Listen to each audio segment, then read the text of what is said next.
Jadi carilah frekuensi yang bagus, getaran yang bagus dalam dirimu, dan hidupkan itu biar mempengaruhi sekeliling. Assalamualaikum warahmatullahi wabarakatuh. Baik, bismillah, kita mulai Law of Attraction. Saya buka dengan quotes yang populer sekali dari Buddha untuk memahamkan kita, mengantarkan kita ke gagasan utamanya Law of Attraction. Menurut saya quotes ini nanti jadi kuncinya sampai ke belakang. Dan inti teorinya mungkin ya ada di quotes ini. Jadi ada satu quotes dari Buddha yang bunyinya, apa yang engkau pikirkan, seperti itulah nanti engkau akan menjadi. Apa yang engkau rasakan, itulah nanti yang akan engkau tarik. Maksudnya engkau hadirkan yang akan terjadi dalam hidupmu. Dan apa yang engkau bayangkan, itulah nanti yang engkau ciptakan. What you think, you become. What you feel, you attract. What you imagine, you create. Teori Law of Attraction ini nanti sebenarnya intinya ada di sini, ada di satu quotes ini. Quotes ini dari Buddha. Ya seperti tadi saya bilang, teori Law of Attraction ini diramu dari berbagai tradisi spiritual oleh beberapa tokoh. Nanti kita lihat siapa saja tokoh-tokoh itu ya, antara lain. Tapi inti teorinya tadi, bahwa bagaimana pikiran kita, apa yang ada di kepala kita dalam bentuk pikiran, itulah nanti yang akan kita wujudkan dalam kenyataan. Jadi inti teorinya itu. Ya kalau pikiran-pikiran kita positif, ya kita akan mengundang hal-hal yang positif dalam hidup kita. Tapi kalau pikiran-pikiran kita negatif, ya kita mengundang hal-hal yang negatif dalam hidup kita. Itu inti teori The Law of Attraction. Makanya kalau harus didefinisikan secara ringkas, The Law of Attraction itu hukum tarik-menarik. Jadi apa yang kita fokuskan dalam pikiran kita, itulah yang akan ditarik hadir dalam hidup kita. Kalau kita fokus pada hal-hal yang negatif saja, maka akan hadir peristiwa-peristiwa hal-hal yang negatif. Kalau yang positif juga akan hadir hal-hal peristiwa-peristiwa yang positif. Jadi untuk sementara itu dulu secara definisi. Nah, sekarang kita lihat kerangka-kerangkanya. Yang pertama, teori The Law of Attraction ini kalau di barat biasanya dikaitkan dengan gerakan spiritual baru. Namanya New Thought. Jadi ada di barat itu di awal abad 19 gerakan-gerakan yang dikenal sebagai New Thought, gerakan spiritual baru. Yang isi gagasan-gagasannya secara umum mengambil dari banyak sekali tradisi-tradisi spiritual yang sudah dikenal. Baik spiritual barat, misalnya spiritual dari tradisi Yunani, atau spiritualitas timur dari Hindu, dari Buddha, atau dari agama-agama termasuk Islam, Kristen, dan lain sebagainya. Jadi gerakan yang fokus pada spiritualitas ini nanti dikenal sebagai New Thought. Ya meskipun tidak diambil sepenuhnya sebagai agama atau sebagai aliran tertentu, tapi biasanya dipilih dari agama-agama dan aliran-aliran spiritual itu bagian-bagian spiritualnya. Jadi gerakan ini namanya New Thought. Dulu kita pernah belajar misalnya teosofinya Blavatsky. Nah ini teosofinya Blavatsky itu sering juga disebut sebagai bagian dari New Thought ini. Ada pula yang menyebut cara berpikir spiritual ini sebagai New Age. New Age itu kalau diterjemahkan letterlek era baru. Jadi era baru bagi Barat. Kalau di kita di Timur mungkin sudah kenyang dengan konsep-konsep teori-teori spiritual. Sampai-sampai kita tidak pede. Kita itu kan sering menganggap kita itu tidak maju karena terlalu fokus hanya pada hal-hal yang spiritual saja. Tidak memperhatikan kemajuan peradaban di level materi dan fisik seperti di Barat. Ini fenomenanya terus jadi unik. Banyak di antara kita yang kiblatnya ke Barat, sementara orang Baratnya sendiri banyak di antara mereka yang sekarang ingin berjalan menuju kita. Nanti bisa lucu kita mengulang peristiwa Barat dengan fokus pada materi dan kenyataan yang positivistik, sementara nanti Barat sebaliknya, mereka merindukan spiritual. Nanti hasilnya nanti bisa kebalik. Ya, saya contohkan mudah ya, beberapa kali saya lihat misalnya dalam pertunjukan wayang, gamelan, mungkin musik itu kan banyak beberapa person dari Barat yang belajar dalang, belajar gamelan, belajar musik kita, cara hidup kita, dan macam-macam. Sementara kebalikannya, di kita juga banyak yang terpesona Barat dan ingin niru banyak aspeknya dari Barat. Oke. Nah, jadi The Law of Attraction itu konteksnya seperti itu. Berawal dari kerinduan spiritualitas Barat, maka mereka menggali banyak sekali khazanah-khazanah spiritual. Muncul aliran namanya New Thought. Atau kadang-kadang ada juga yang menyebut gaya ini adalah New Age. Tadi saya sebut tokohnya misalnya Helena Blavatsky. Atau nama lain yang sering disebut juga sebagai pelopornya New Thought ini Phineas Kimby atau Prentice Mulford, atau kalau khusus untuk The Law of Attraction ini mungkin teman-teman pernah mendengar misalnya nama Napoleon Hill, atau yang bukunya populer sekali di Indonesia judulnya The Secret, Rhonda Byrne. Ini penulis, jurnalis, produser televisi dari Australia yang aktif sekali, intensif sekali menyebarkan gagasan-gagasan The Law of Attraction ini, baik lewat acara-acara TV-nya maupun bukunya yang kalau di Indonesia jadi bestseller itu yang judulnya The Secret. Jadi itu kerangkanya itu. Ya, kalau dari sisi kerangka framework konsep atau aliran spiritualnya ya, ada yang menyebut The Law of Attraction ini campuran antara Hermetisme. Hermetisme ini aliran spiritual yang ada di Yunani kuno. Kemudian ada juga transendentalisme, konsep spiritual, agama-agama, konsep-konsep tokoh sufi kalau dalam Islam, tokoh-tokoh spiritual, Buddhisme, Hinduisme, dan lain sebagainya. Ini diramu, kemudian salah satunya muncullah teori The Law of Attraction. Yang pertama itu. Yang kedua, Law of Attraction ini merupakan salah satu worldview, pandangan dunia di antara banyak pandangan dunia spiritual yang lain.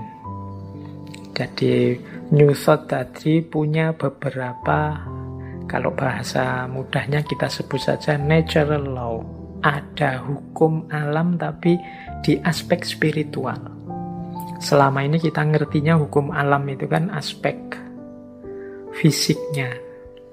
Jadi natural law itu bayangan kita selama ini, sesuai teori yang kita pahami selama ini, itu ya hukum alam yang eksakta, ya kayak matahari terbit dari timur, kemudian apalagi bulan mengelilingi matahari, dan macam-macam air, kalau direbus 100 derajat dia mendidih dan lain sebagainya, natural law yang eksak. Tapi ini hukum alam yang metafisik, bukan hukum alam yang fisik. Nanti ada, kita tengok beberapa, termasuk natural law ini, termasuk law of attraction ini. Jadi ciri pertama dia new thought, ciri kedua dia natural law, tapi natural law yang metafisik. Yang ketiga, natural law ini punya gagasan, kalau bahasa filsafatnya, mind over body. Jadi mind over body ini pikiran yang menguasai tubuh, yang rohani lebih penting daripada jasmania. Ini kalau di kita pandangan ini biasa sekali. Kita belajar mistisisme, kita belajar tasawuf, itu asumsi besarnya adalah mind over body. Yang rohani itu yang esensial. Sementara yang jasmani ini sifatnya parsial, temporal. Nah, kalau di barat, tapi ini wacana yang luar biasa, karena barat modern itu kan sering melihat dunia ini di aspek materinya saja. Makanya teori-teori sains itu sering disebut positivistik. Positivistik itu hanya percaya pada yang ada faktanya dan yang masuk akal saja. Kalau tidak ada faktanya, tidak percaya. Kalau tidak masuk akal, tidak percaya. Nah, ini pandangan kebalikan dari mind over body. Dia butuh fakta dulu, butuh kenyataan dulu, baru percaya.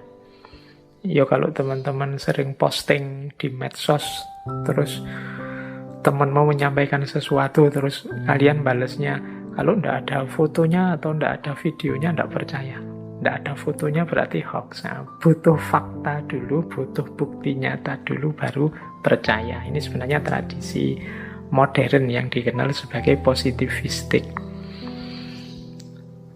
Misalnya tentang yang gaib-gaib, kita tidak percaya dulu sama yang gaib-gaib sebelum ada faktanya. Oh, itu kalau kita orang yang beragama agak kesulitan menggunakan logika ini, karena keimanan kita itu isinya ya sebagian besar hal-hal yang metafisik, yang tidak bisa diakses langsung oleh panca indera. Jadi kalau kita punya pandangan body over mind, wah susah kita. Jangan-jangan ini yang membuat kadang-kadang hari ini kan kita banyak ini membawa kamera ke kuburan-kuburan, bahwa ingin membuktikan ada yang gaib bener, ada hantu bener apa enggak, ada jinnya bener apa enggak. Itu kan karena kita ingin membuktikan bahwa di situ secara fisik bisa difoto atau bisa digambar tentang manifestasi yang gaib-gaib itu. Ya namanya gaib ya susah sebenarnya dicari fakta fisiknya, wong dia karakternya metafisik. Tapi kan kita menuntut terus bukti fisik. Nah ini jangan-jangan memang paradigm kita, paradigma berpikir kita, paradigma yang body over mind. Jadi nuntut fakta nyata dulu sebelum percaya. Ini agak berat bagi kalangan agamawan. Nah di barat mulai ada kesadaran mind over body, termasuk munculnya the law of attraction ini. Kita lanjutkan, silahkan ambil nafas sebentar. Nah, kita lihat lagi ya tadi yang tentang natural law tadi. Saya membaca buku yang judulnya Seven Cosmic Laws. Ini teorinya mirip dengan natural law tadi yang nulis William Walker Atkinson. Saya jelaskan sebentar. Natural law versi para spiritualis barat ini. Nanti mungkin teman-teman ada kesempatan untuk membandingkannya dengan spiritualitas timur, termasuk mungkin juga spiritualitas Islam. Yo, malam hari ini kita belajar beneran. Siapa tahu ada kebijaksanaan-kebijaksanaan spiritual dari barat yang bisa menggugah kita semakin jadi orang yang baik. Nah, 7 cosmic law. Ini sebelum masuk spesifik ke arah the law of attraction. Law of attraction itu salah satunya saja. Sebenarnya ada, kalau menurut William Walker Atkinson, ada 7 hukum semesta. Istilahnya kan kosmik. Jadi alam semesta ini ada 3 rumusan hukumnya. Yang pertama apa? Yang pertama ada the law of vibration. The law of vibration itu segala sesuatu itu bergetar. Tidak ada yang diam. Getaran-getaran dalam frekuensi yang sama akan saling menarik. Kegembiraan akan menarik kegembiraan yang lain. Nah, fokuslah secara konsisten terhadap pikiran tertentu, maka akan menarik getaran yang sama. Jadi the law of vibration itu kita ini bergetar terus. Ini menjelaskan bergetar ini mungkin tidak mudah. Kita ini kan sebenarnya tidak diam. Coba teman-teman perhatikan pikiranmu, perasaanmu, intelijensimu. Ini kan kerja terus. Ya dari luar kelihatan diam, tapi di dalam itu kan rame terus. Nah, itu mungkin mudahnya ya, jenis getaran. Engkau sedang berada di frekuensi mana?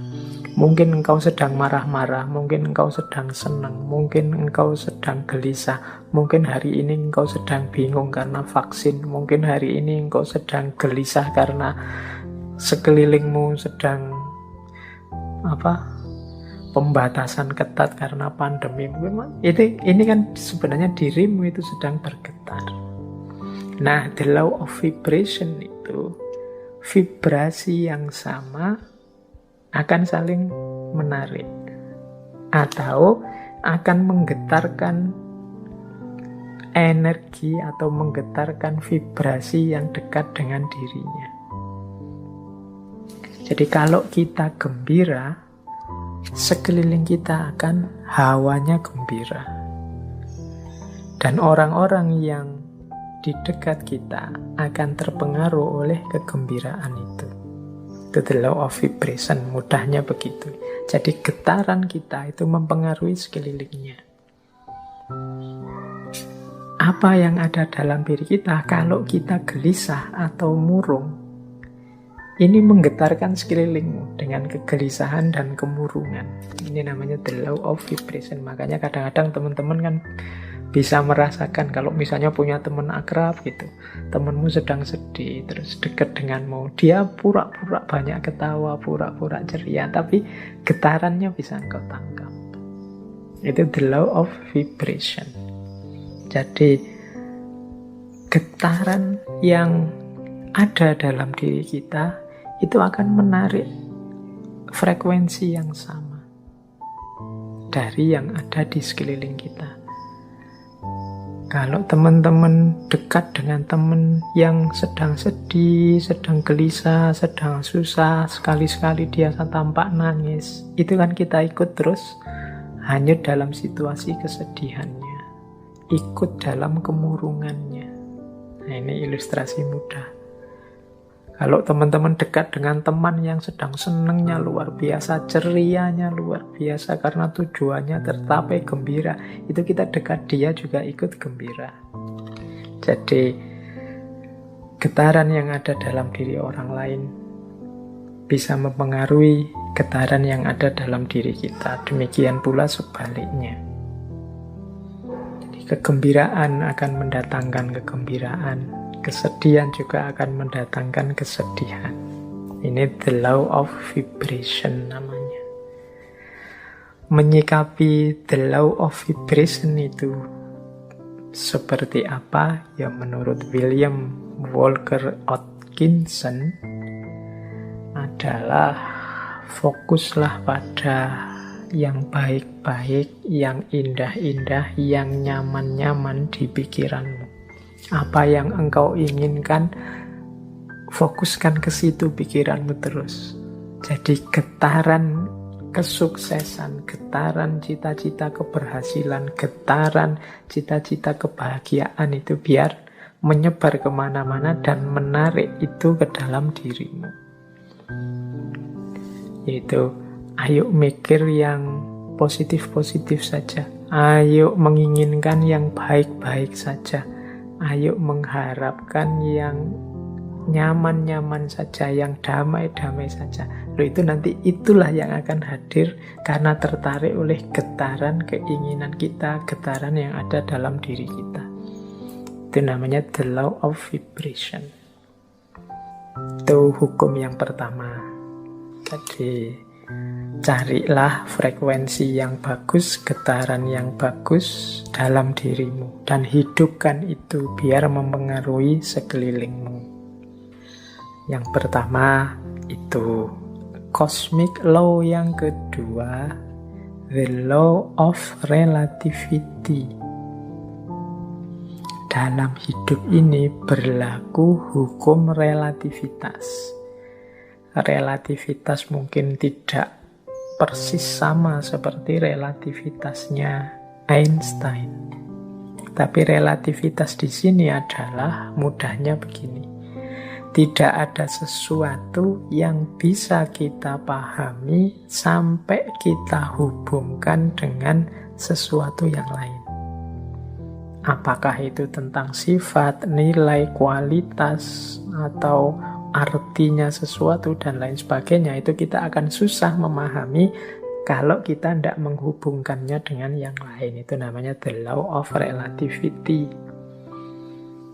Ilustrasi mudahnya, misalnya sampean mau menilai saya, Pak Faiz itu wajahnya seperti itu masuk kategori ganteng apa jelek? Itu kan susah kamu jawab, mungkin ya sungkan barang, gak berani ngomong. Tapi mudahnya itu, kalian ngerti saya cakep apa jelek, itu kan ketika dibandingkan, dihubungkan dengan yang lain. Mungkin dengan wajahnya orang lain, kalau dihubungkan dengan yang lebih cakep, ya saya ndak ada apa-apanya. Tapi kalau kamu cari yang lebih drop, jauh lebih jelek, mungkin saya yang masuk kategori ganteng. Itu the law of relativity. Indonesia ini negara yang nyaman, maju, atau negara yang terbelakang, mundur? Itu jawabmu mesti susah, karena parameter bisa macam-macam orang bikin. Mudahnya apa? Relatif. Relate-kan dengan sesuatu yang lain. Jadi jawabannya mestinya, kalau dihubungkan dengan negara ini kita masih terbelakang. Tapi kalau kita sambungkan dengan negara ini ya masih lumayan. Kita masih tergolong lebih maju. Itu namanya the law of relativity. Jadi ini hukum alam yang kedua. Nah, maksudnya apa William Walker ini menunjukkan the law of relativity? Ya, hendaknya kita ini selalu menghubungkan situasi yang kita alami dengan yang lebih buruk atau lebih kurang atau di bawah kita. Tujuannya apa? Biar kita bersyukur. Semua kegelisahan, ya mungkin tidak 100% lah, sebut saja 90% kegalauan, kegelisahan kita hari ini itu muncul karena kita merelasikan diri dengan sesuatu yang lain, yang lebih tinggi, lebih bagus, lebih sukses, pokoknya lebih segalanya dari kita. Akhirnya kita tidak mampu untuk bersyukur. Mau bersyukur itu lebih berat karena kita melihat hidup kita ini serba kurang. Kita salah mencari relasi, menghubungkan diri kita dengan apa. Karena tiap hari mungkin engkau melihatnya artis siapa, atau melihatnya tokoh siapa, atau kiblatmu orang besar siapa, itu terus orang kaya siapa, itu terus orang sukses siapa, itu terus, sehingga ketika menengok dirimu yang lahir hanya pesimisme, underestimate, merasa betapa tidak berharganya dirimu, dan lain sebagainya. Akhirnya tidak bisa bersyukur. Nah, untuk bisa bersyukur, ingatlah the law of relativity tadi. Kalau engkau mau melihat yang lebih bawah darimu, masih banyak. Ada mahasiswa yang sumpek sekali karena semester akhir belum punya pacar misalnya. Dia lupa bahwa dia jadi mahasiswa itu aja sudah kelebihan yang luar biasa. Benchmarknya mungkin temennya. Benchmark itu tempat dia mengukur, tempat dia merelasikan diri, itu temennya yang sudah punya pacar. Tapi dia lupa, dalam dirinya ada banyak kelimpahan, ada banyak kelebihan. Dia sibuk hanya satu kekurangan ini. Ini biasanya karena salah merelasikan diri. Akhirnya susah bersyukur. Nah, itu hukum alam yang kedua, law of relativity. Ayo, untuk banyak hal, ya tidak untuk semua hal ya, untuk beberapa hal, law of relativity ini kita pakai ya untuk yang baik-baik, sholat, ibadah, untuk tekun belajar. Nah, kita ambil yang level tinggi biar kita semangat untuk meniru yang baik-baik. Tapi untuk hal-hal tertentu kita ambil standar yang lebih di bawah kita, sehingga kita tidak lupa untuk bersyukur. Nah, yang ketiga, the law of cause and effect. Hukum sebab akibat. Kalau ini saya tidak perlu menjelaskan ya. Kalau dalam Islam ya ada famay ya'mal misqala dzarratin khairan yarah wa may ya'mal misqala dzarratin syarran yarah. Ada aksi, ada reaksi. Ada sebab, ada akibat. Maka menghadapi hukum yang semacam ini, marilah kita ciptakan dalam hidup ini sebab yang baik-baik saja. Sebab-sebab yang produktif, yang sukses, yang unggulan, sehingga kita mendapatkan akibat juga yang sukses, yang unggulan. Jadi karena ada sebab, ada akibat. Kalau ingin akibat yang bagus, ya ciptakanlah sebab yang bagus. Ini hukum alam juga. Tidak mungkin dari kemalasan lahir keberhasilan misalnya, makanya jangan malas. Tidak mungkin dari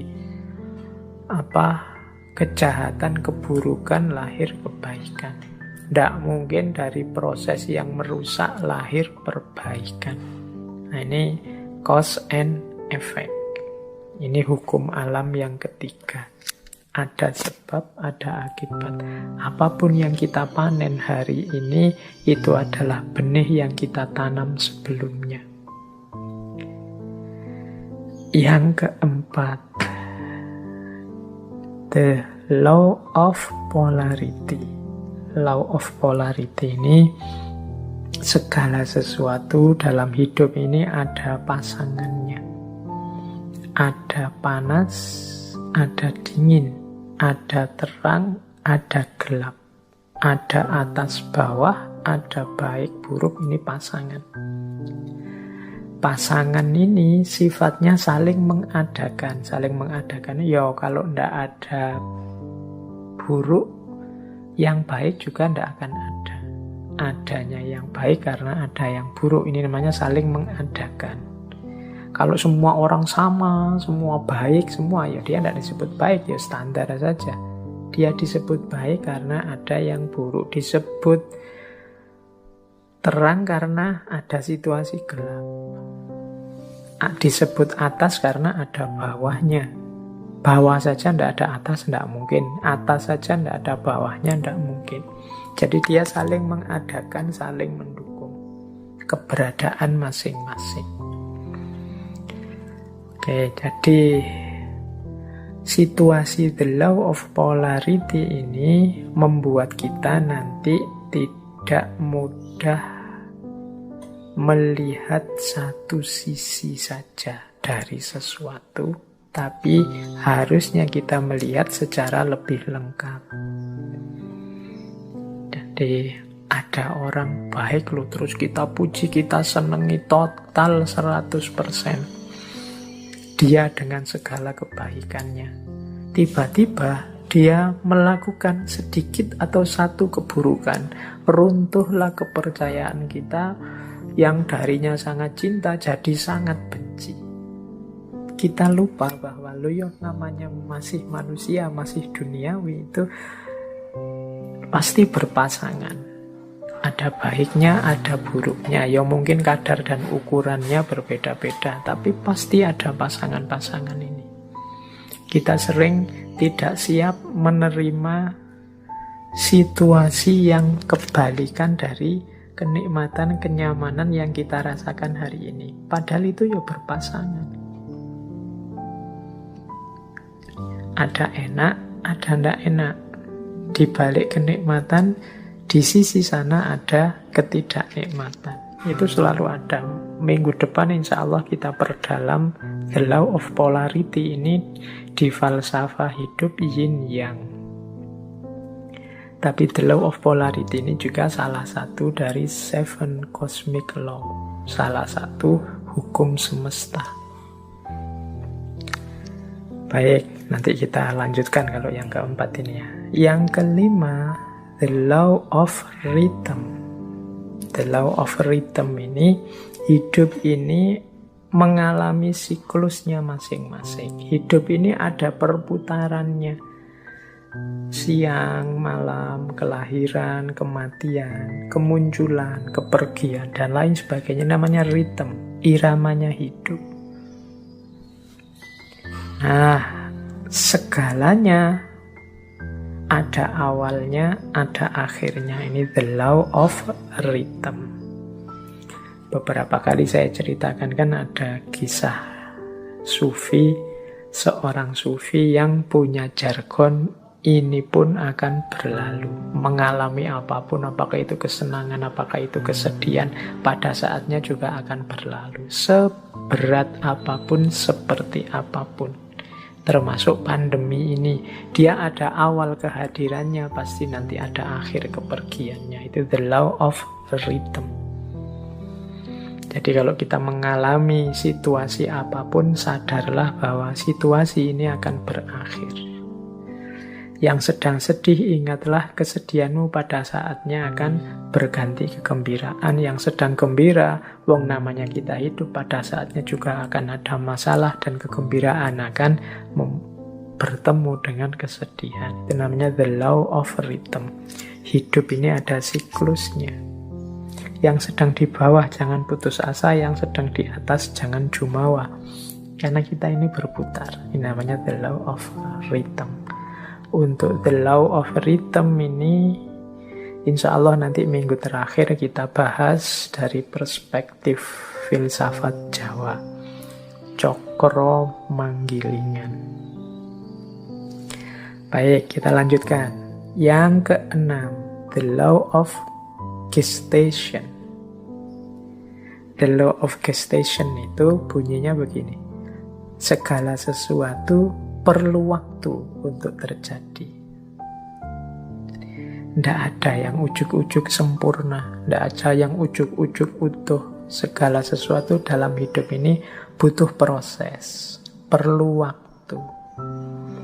Jadi makanya kita kalau ingin sukses juga perlu kesabaran, menunggu momen, menunggu waktunya. Karena segala sesuatu ada waktunya. Ada waktu menanam, ada waktu memelihara, ada waktu memetik buahnya. Segalanya butuh proses. Tidak ada yang ujuk-ujuk setelah ditanam terus buahnya muncul. The law of gestation. Dan yang ketujuh, yang terakhir dari 7 cosmic law adalah the law of transmutation. Segala sesuatu berubah. Jadi segala sesuatu, karena hidup ini di dunia pastinya dinamis. Segalanya berubah. Ini banyak. Kalau kita belajar filsafatnya dulu, filsafat Yunani yang terkenal Heraklitus itu ya segalanya berubah kecuali perubahan itu sendiri. Yang tidak berubah hanya perubahan. Nah, law of transmutation ini menyadarkan kita untuk menghadapi perubahan, merancang dan menyiapkan perubahan agar perubahan yang terjadi arahnya sesuai keinginan kita, membuat kita lebih baik, membuat kita lebih sukses, membuat kita lebih berhasil. Jangan biarkan perubahan liar tidak terkontrol. Baik, ini 7 cosmic laws. Ini alam semesta. Di level batinnya itu ada 7 mekanisme ini. Ini kalau menurut teorinya Walker Atkinson. Nah, ini pengantar untuk tadi kalau ada yang tanya, Pak, natural law tadi katanya law of attraction ini bagian dari natural law ya, karena kayak tadi unsur natural law yang law of vibration, kemudian law of cause and effect atau law of transmutation ini kan bisa mengimplikasikan law of attraction.